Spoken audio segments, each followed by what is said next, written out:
Hello बच्चों, let us read the question. The particle moving with kinetic energy is equals to 3 joule. तो एक particle है जो move कर रहा है और उसकी काइनेटिक एनर्जी जो है वो है 3 जूल.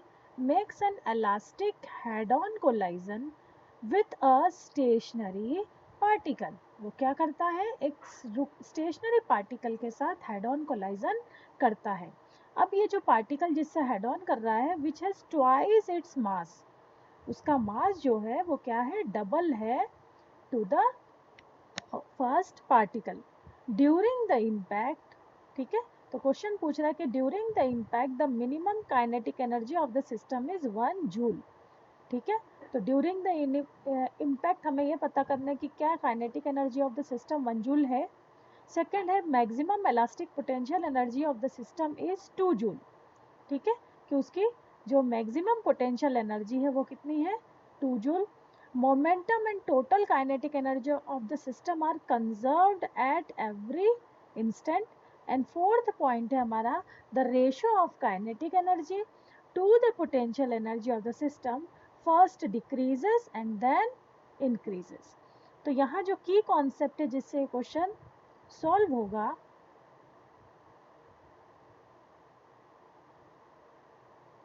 सबसे पहले है law of conservation of momentum.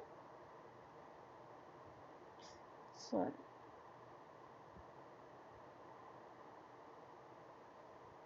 Law of conservation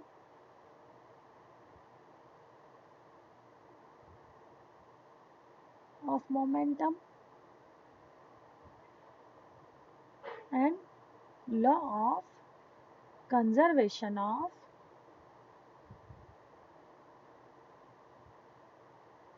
mechanical energy.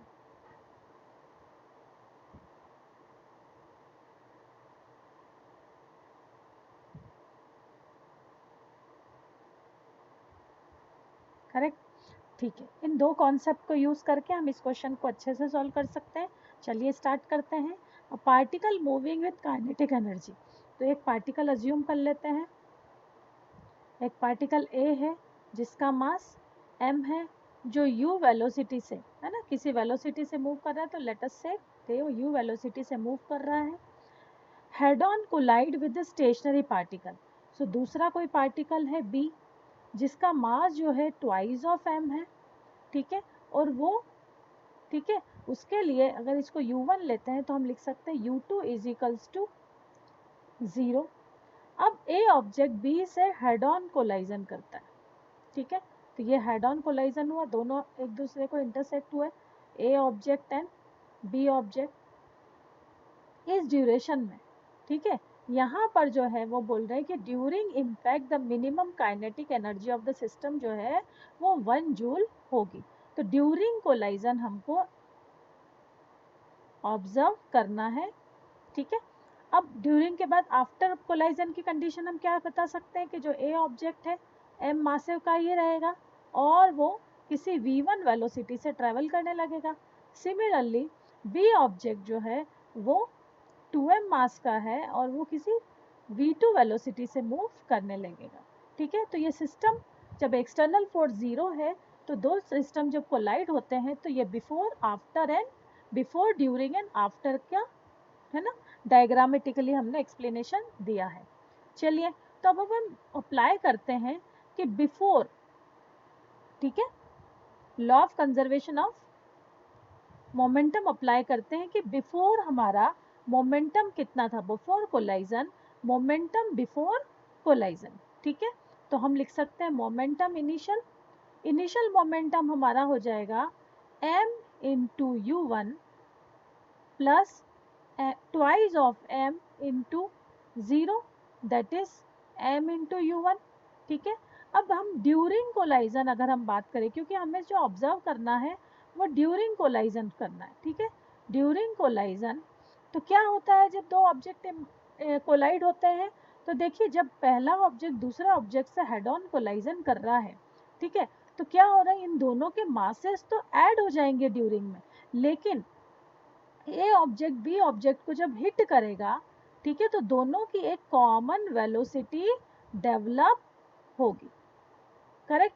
तो अब हम कहते हैं कि ड्यूरिंग कोलाइजन में जो मोमेंटम होगा, ठीक है, ड्यूरिंग कोलाइजन जो मोमेंटम होगा वो हो जाएगा हमारा m प्लस 2m और उनकी एक कॉमन वेलोसिटी क्रिएट होगी, ठीक है।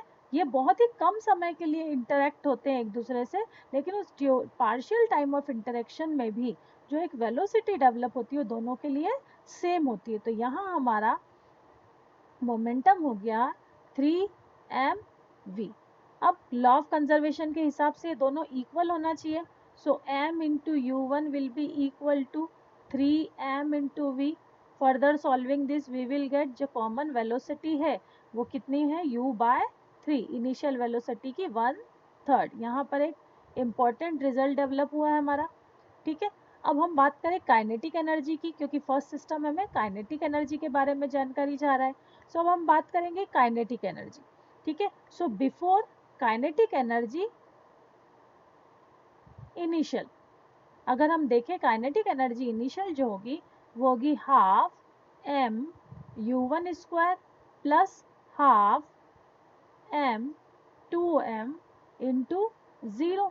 सो ये हो जाएगी हमारी half m u1 square, correct. Similarly अगर ड्यूरिंग कोलाइजन हम काइनेटिक एनर्जी की बात करें तो ड्यूरिंग कोलाइजन हमारे काइनेटिक एनर्जी हो जाएगी half m plus 2m into v square, that is half into 3m, ठीक है, हाफ इंटू 3m।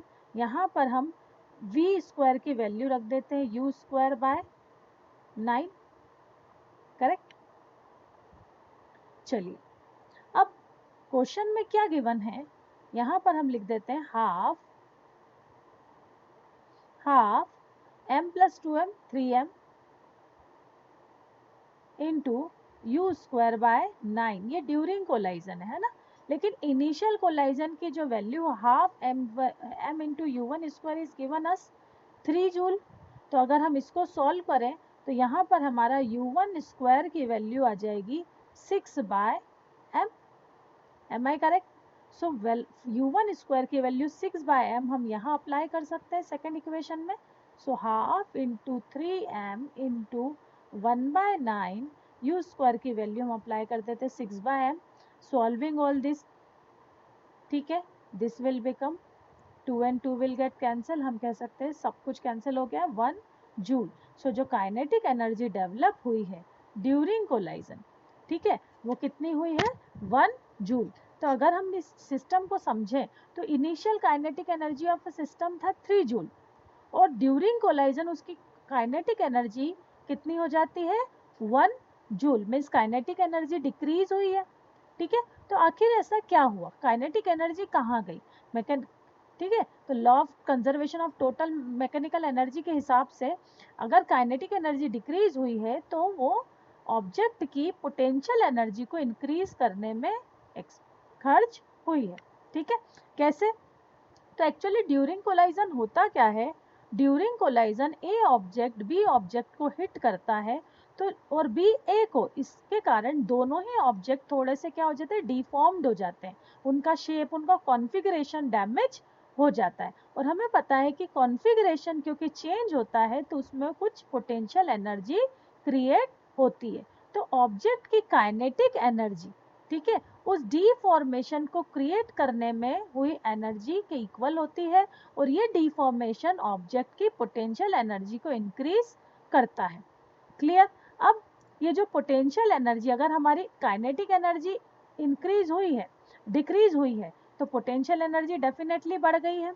तो हम कह सकते हैं यहाँ law of conservation of total mechanical energy अगर हम अप्लाई कि change in kinetic energy should be equal to change in potential energy, जितनी है ना, जब क्योंकि हम अप्लाई कर सकते हैं E plus P is equals to 0, किसी भी सिस्टम की टोटल काइनेटिक एनर्जी और पोटेंशियल एनर्जी का सम 0 होगा या उसकी उसे ही उसकी मैकेनिकल एनर्जी कहते हैं, ठीक है।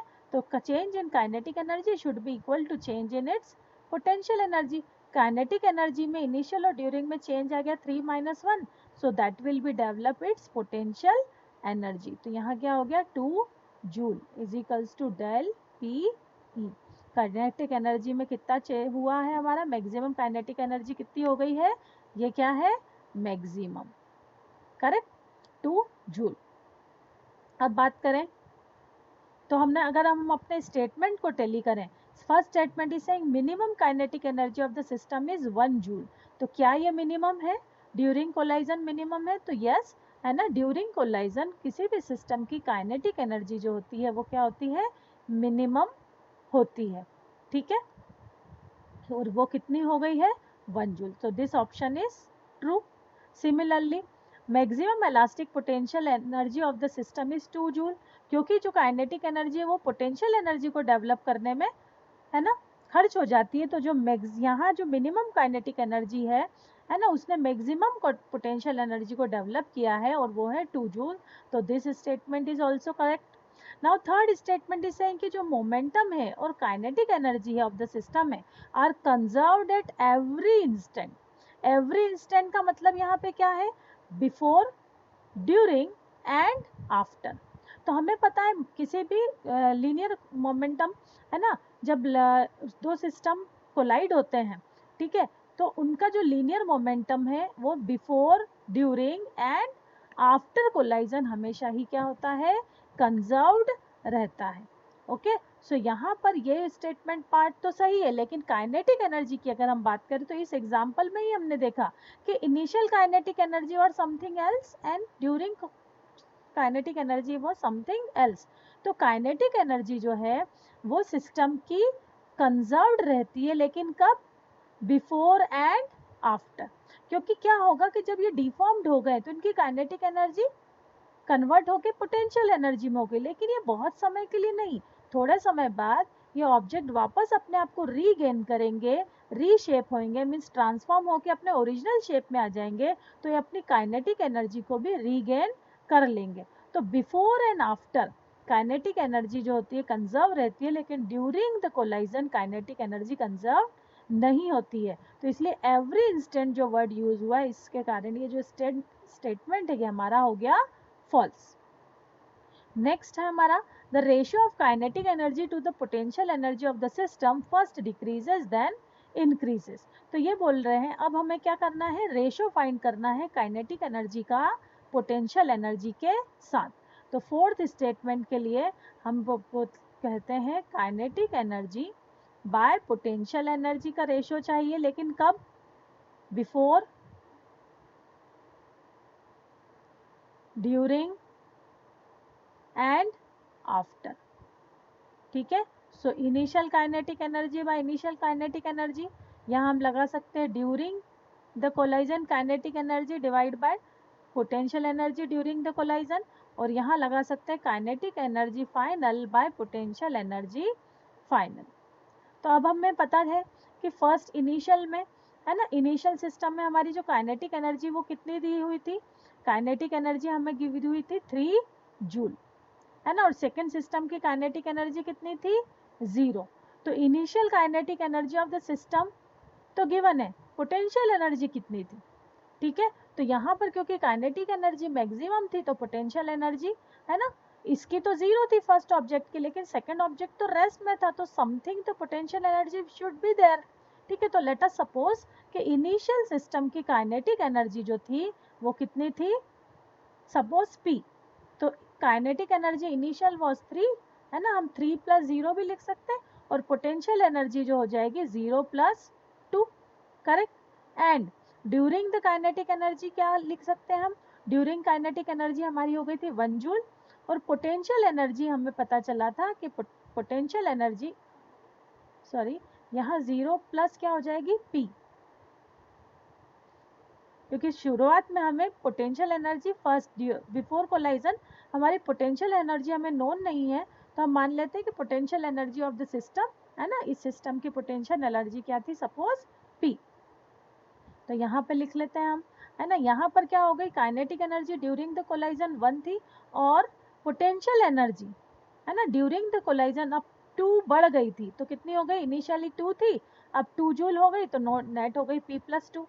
अब फाइनल काइनेटिक एनर्जी की बात करें तो फाइनल काइनेटिक एनर्जी वापस क्या हो जाएगी सिस्टम की, 3 joule again back to regain its kinetic energy and back to regain its potential energy. ठीक है, तो अब हम बात करेंगे यहाँ पर 3/p एंड 1/p प्लस 2 की। अगर आप इसको कंपेयर करें तो देखें आप, न्यूमरेटर डिक्रीज हो रहा है एंड डिनोमिनेटर इंक्रीज हो रहा है। सो अगर ये फ्रैक्शन 1 है ना, एंड ये फ्रैक्शन इसे 2 से डिनोट करें, तो हम कहेंगे कि ये जो सेकंड फ्रैक्शन है, न्यूमरेटर छोटा होता जा रहा है, डिनोमिनेटर बढ़ता जा रहा है, तो ओवरऑल फ्रैक्शन की जो वैल्यू है वो क्या होती जाएगी, लेस होती जाएगी।